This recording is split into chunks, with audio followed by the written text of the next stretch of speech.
امریکہ پاکستان کے معاشی مستقبل کے لیے مضبوط پارٹنر ہے۔ امریکی سفیر ڈونلڈ بلوم کی وزیر خزانہ اورنگزیب سے ملاقات میں گفتگو، کہا واشنگٹن پاکستان کے ترقیاتی اقدامات میں تعاون کے لیے پرعزم ہے۔ ملاقات میں تجارت، سرمایہ کاری اور اقتصادی تعلقات پر بات چیت۔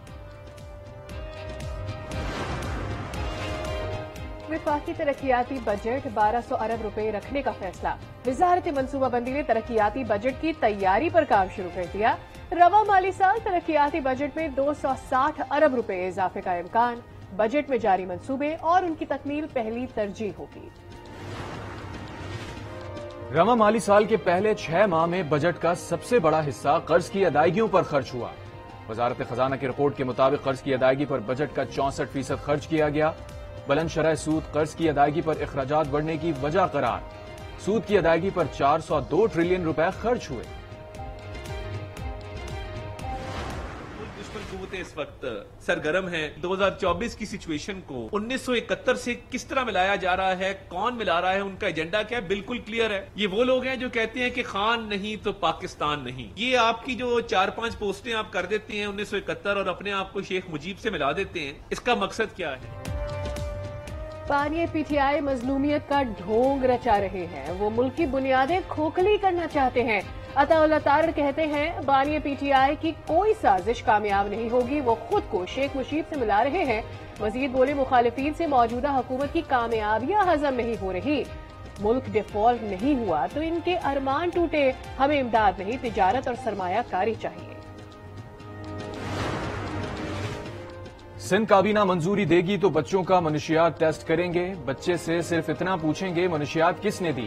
شرجیل میمن کا سندھ اسمبلی میں اظہار خیال، کہا آج سخت فیصلے اور قانون سازی نہیں کریں گے تو کب کریں گے؟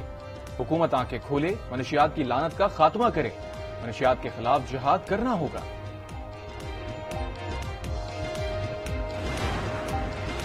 اسلام آباد کی ٹریل 5 سے لاپتہ لڑکے کی لاش مل گئی۔ ریسکیو ٹیم لاش کو کھائی سے نکالنے میں مصروف۔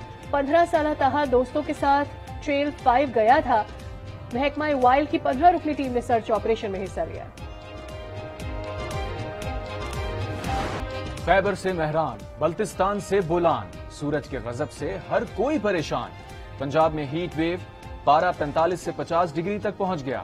اندرون سندھ بھی گرمی کی لہر، دادو موئنجدڑو اور لارکانہ میں پارہ 49 ڈگری پر پہنچ گیا۔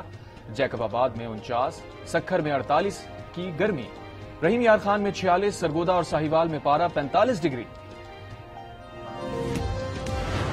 31 مئی اس پہ چونکہ سمندری ہوائیں ایک طرح سے معطل رہیں گی دن کے پہلے ہاف میں اور شمال مغرب والی ہوائیں رہیں گی، تو یوں کراچی میں بھی ٹیمپریچر بڑھ سکتا ہے، 40 سے 42 کے درمیان جا سکتا ہے ان 3 دنوں میں۔ کراچی میں گرمی کی شدت میں اضافے کا امکان، 29 سے 31 مئی تک ہیٹ ویو کا خدشہ۔ چیف میٹرولوجسٹ کہتے ہیں درجہ حرارت 40 سے 42 ڈگری تک جا سکتا ہے۔ شہر میں اندرون سندھ سے گرمی کی لہر آئے گی۔ گرمی بڑھتے ہی لوڈ شیڈنگ کا عذاب، دن کو چین نہ رات کو آرام۔ ملک میں شارٹ فال 6000 میگا واٹ تک جا پہنچا۔ دیہی علاقوں میں 8، شہری علاقوں میں 6 گھنٹے کی بجلی کی بندش۔ پشاور میں 12 سے 18 گھنٹے بجلی کی معطلی۔ رشکئی میں غیر اعلانیہ لوڈ شیڈنگ کے خلاف عوام سڑکوں پر نکل آئے۔ وابڈہ حکام کے خلاف شدید نعرے بازی۔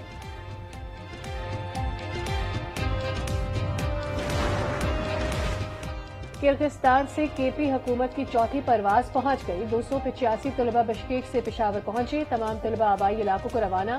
کے پی حکومت کی پروازوں سے اب تک 1143 طلبہ پہنچ چکے ہیں۔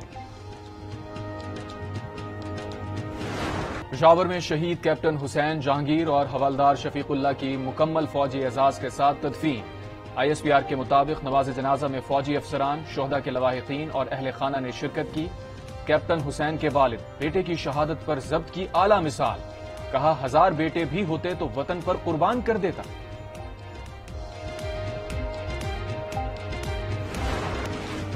پشاور میں اسٹریٹ کرائم، گلبہار میں لٹیروں کے ہاتھوں شہری قتل۔ 2 رہزنوں نے موبائل فون چھیننے کی کوشش کی، شہری کے بھاگنے پر موٹر سائیکل سوار ملزمان نے فائرنگ کر دی۔ سورج خانہ کعبہ کے عین اوپر آ گیا، قبلے کی درست سمت کا تعین کیا جا سکتا ہے۔ اسرائیل نے سفاکیت کی انتہا کر دی. شمالی غزہ سے جان بچا کر رفح جانے والوں پر بم برسا دیے. پناہ گزین کیمپ پر وحشیانہ بمباری، 40 شہید، متعدد زخمی. بمباری سے پناہ گزین کیمپ پہ آگ لگ گئی. زیادہ تر شہادتیں آگ لگنے سے ہوئی. غزہ پر اسرائیلی حملوں میں مزید 160 فلسطینی شہید، 223 زخمی. شہداء کی تعداد 36,000 کے قریب. اسرائیل کا پناہ گزین کیمپوں پر 10واں حملہ. اسرائیل قانون ساز بھی ظلم پر آواز اٹھانے پر مجبور. ایرا توما سلیمان کی مذمت، کہا عالمی عدالت انصاف کے فیصلے کو پامال کیا جا رہا ہے. یو این ایجنسی برائے فلسطین اونروا کا بھی مذمتی بیان. ڈاکٹرز کی عالمی تنظیم MSF نے کہا غزہ میں کوئی جگہ محفوظ نہیں. وائٹ ہاؤس نے کہا حملے کی رپورٹ سے آگاہ ہیں. یورپی یونین کے foreign policy chief Joseph Borel بولے عالمی عدالت انصاف کے فیصلے پر عمل درآمد ہونا چاہیے. ناروے کے وزیر خارجہ نے بھی اسرائیلی حملے کی مذمت کی.